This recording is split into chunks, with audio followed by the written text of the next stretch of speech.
and He is enough for those who trust in Him. Sometimes we're going through a hard thing, and so we are complaining to our friends. We're talking to our mom. We're telling this person and that person, and we're literally talking to everybody except Allah subhanahu wa ta'ala. And that's an extreme and not okay, right? And then you meet some people who they have a very heavy, difficult thing happening, and they're only talking to Allah, right? They're not trying to take the means that Allah has given them of help and support that's here in the dunya, right, to assist them. So there's a balance. There has to be a balance between the two. So this is our examples of today, inshallah, of knowing, but first, before we go to the examples, of knowing that it's hard.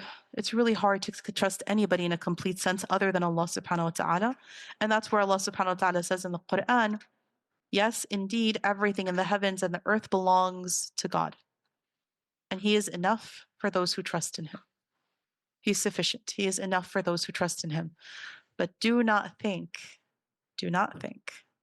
that means that you're not supposed to do anything other than talk to Allah subhanahu wa ta'ala. And here are some beautiful reminders and examples of that. I love this example, the example of the bird.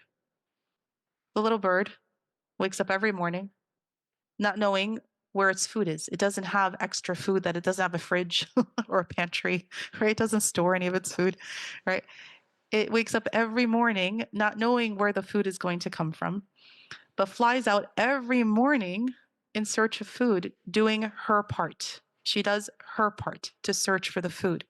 But ultimately, the food is something that is rizq that Allah subhanahu wa ta'ala gives. And so are we birds in the sense that we are able to put our trust in Allah, that as you go out into the world, as you call out unto Allah subhanahu wa ta'ala, that He's going to provide for you. But at the same time, do we do our part?